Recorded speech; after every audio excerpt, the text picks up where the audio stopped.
Assalamualaikum warahmatullahi wabarakatuh.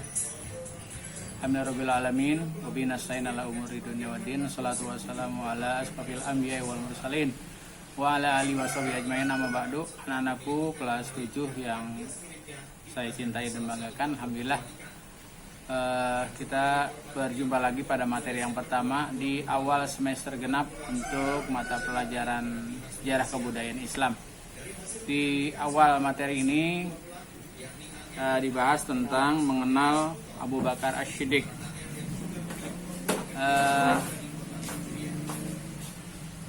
Diawali dengan periode Mekah. Abu Bakar As-Siddiq merupakan sahabat Rasul yang kita kenal dengan Khulafaur Rasyidin. Jadi setelah Rasulullah SAW wafat,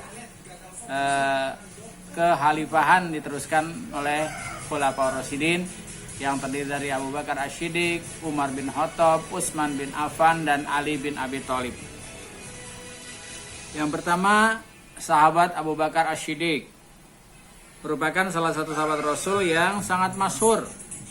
Ayahnya bernama Utsman, Abu Quhafah bin Amir, dan ibunya bernama Ummul Khair, dan juga anak dari paman Abu Quhafah sendiri. Beliau dilahirkan pada tahun 568 Masehi atau 55 tahun sebelum hijrah. Diurutkan silsilah keturunannya, Abu Bakar masih memiliki hubungan keluargaan dengan Nabi Muhammad SAW sampai memiliki hubungan keluargaan dengan Nabi Muhammad dari keturunan Ka'ab bin Lu'ay. Nama aslinya sebelum masuk Islam adalah Abdul Ka'bah.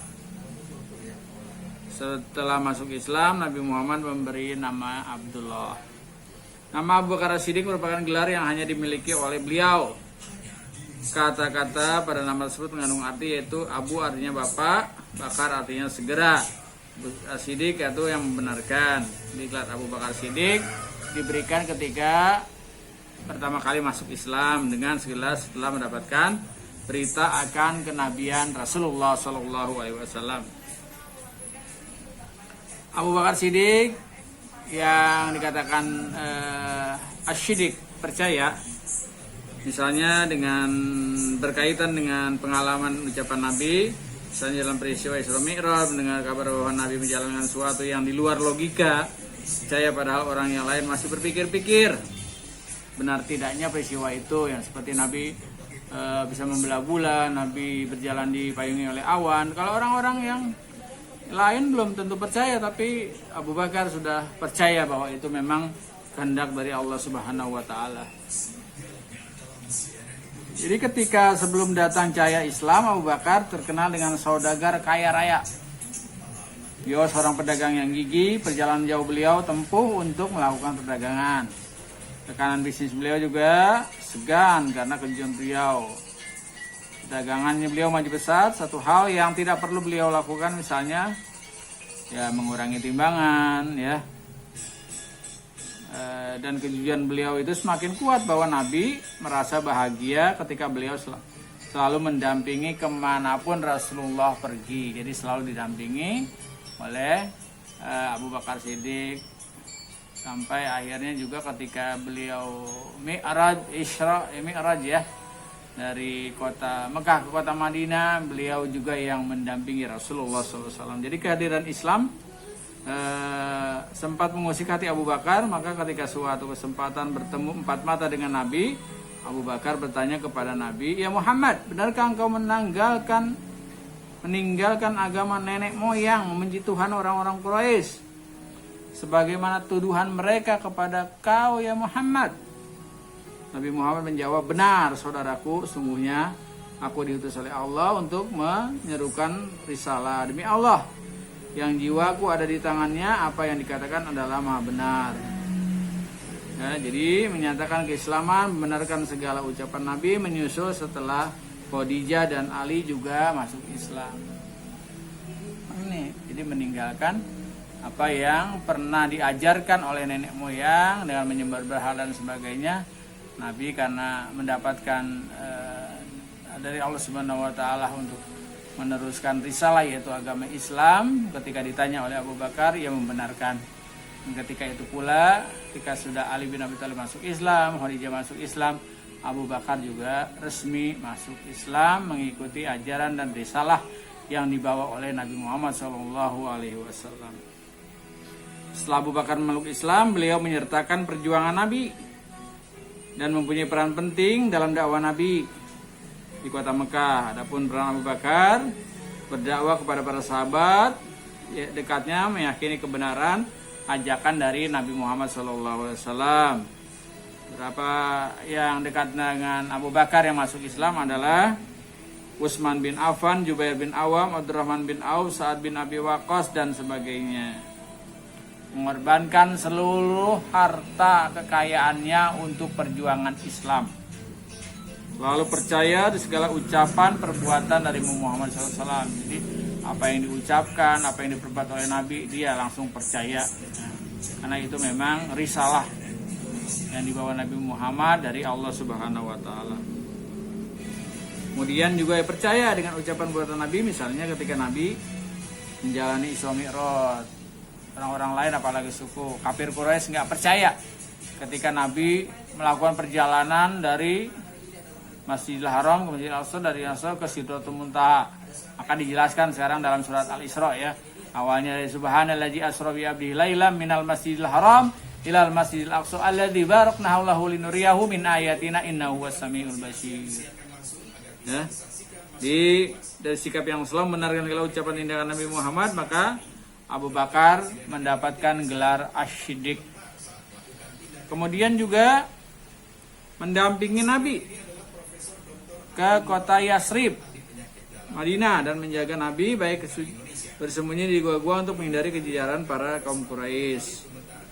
Orang-orang yang berusaha mendapatkan hadiah 100 juta unta, siapa saja yang dapat membunuh Nabi. Misalnya juga kegagalan Suraqah.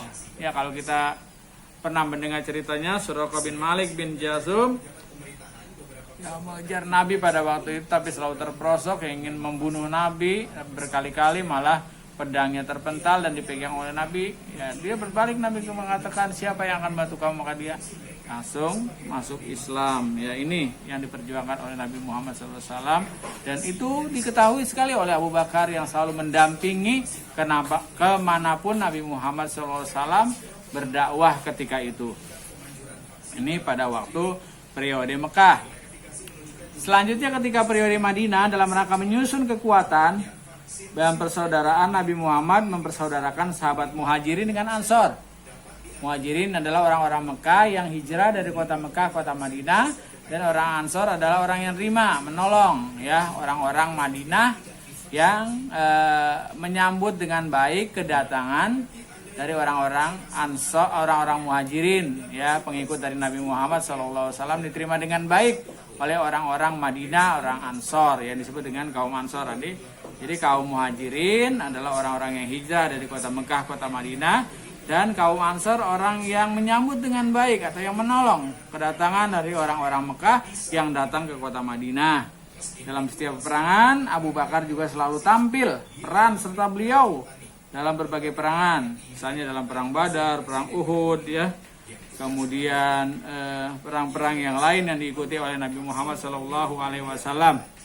Dalam perang Badar sendiri yang terjadi antara pasukan Muslim dengan orang-orang kafir terjadi pada tanggal 17 Ramadan tahun 2 Hijrah. Peperangan itu pasukan Muslim berjumlah 300 dan pasukan kafir Quraisy berjumlah 1000 orang. Tapi dengan semangat yang tinggi didasari jihad fisabilillah, maka pasukan Muslim mampu menghancurkan lawan yang kekuatannya memang tidak berimbang. Tapi dengan pertolongan Allah Subhanahu wa taala, kaum Muslim bisa menang dalam peperangan Badar. Peran Abu Bakar dalam pertempuran itu apa saja?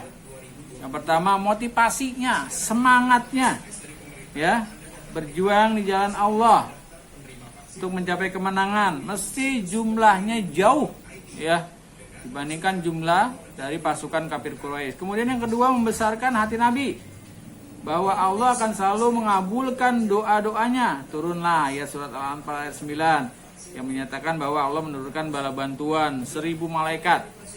Yang ketiga, turut mengambil kebijakan dalam hati nasib tawanan perang. Mereka bisa bebas tapi harus dengan tebusan. Sedangkan bagi mereka yang tidak mampu harus mengajari membaca, menulis bagi penduduk Madinah. Ya, ini juga termasuk peran ya yang dibawa oleh Abu Bakar As-Siddiq. Kemudian dalam perang Uhud yang berlangsung pada tahun 3 Hijriah atau bertepatan dengan 625 Masehi, peran Abu Bakar adalah mengusulkan agar musuh dihadapi dengan bertahan di dalam kota.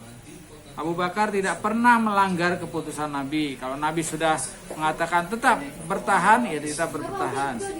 Abu Bakar juga tak pernah membenarkan pasukan Muslim patah semangat, serta selalu motivasi agar tetap loyal mematuhi perintah Nabi. Padahal ketika perang Uhud itu Muslim tinggal 700 orang karena pengaruh hasutan Abdullah bin Ubay. Nah, gimana ketika itu pasukan panah sebenarnya sudah akan mencapai kemenangan, tetapi tidak mematuhi apa yang diperintahkan oleh Nabi Muhammad. Mereka turun mengambil harta rampasan perang yang pada akhirnya padahal masih banyak musuh yang masih bertahan. Akhirnya musuh tahu bisa mengelabui ya pasukan Nabi Muhammad. Akhirnya dia naik ke atas malah diserang, dan ketika itu juga pemimpin ya dari pasukan Nabi Muhammad yaitu Sayyidina Hamzah juga menghembuskan napas terakhirnya juga pada perang Uhud. Itu karena memang melanggar aturan yang sudah disepakati ya oleh Nabi Muhammad, tidak boleh turun gunung, tapi pada akhirnya karena terlena melihat harta rampasan perang yang begitu banyak, akhirnya pasukan yang di atas gunung itu turun, dan itu menjadi kekalahan bagi kaum Muslim pada saat itu. Tapi apa peran yang ada pada diri Abu Bakar? Dia mengikuti perintah Nabi, tetap berada di tempat, jangan meninggalkan kota. Dia ikuti perintah yang memang diperoleh dari Nabi Muhammad SAW. Kemudian tegas membela kehormatan Nabi, hinaan siapapun yang pernah. Abu Bakar pernah menampar Pinhas, seorang keberangkatan Yahudi. Tidak pernah ketinggalan melawan bangsa Yahudi. Ditunjuk oleh Nabi Muhammad sebagai imam sholat ketika Nabi Muhammad sering sakit ya. Yang menggantikan adalah Abu Bakar As-Siddiq. Nah, itu peran-peran yang pernah dirasakan oleh Abu Bakar Siddiq sebelum dia menjadi khalifah. Makanya wajar ketika Nabi Muhammad SAW wafat, dengan tegas sahabat-sahabat yang lain dari mulai Umar bin Khattab, Ali bin Abi Thalib, ya, Utsman bin Affan menunjuk ya, Abu Bakar Siddiq sebagai khalifah pertama menggantikan Rasulullah SAW yang kita kenal dengan kekhalifahan Khulafaur Rasyidin. Ini saja yang saya sampaikan untuk materi pertama dari mata pelajaran SKI. Nanti proses pengangkatan Abu Bakar Siddiq sebagai khalifah kita lanjutkan minggu depan. Ya, sekali lagi jaga kesehatan. Ya, tetap semangat belajar di rumah. Cukup sekian, billahi taufiq wal hidayah. Assalamualaikum warahmatullahi wabarakatuh.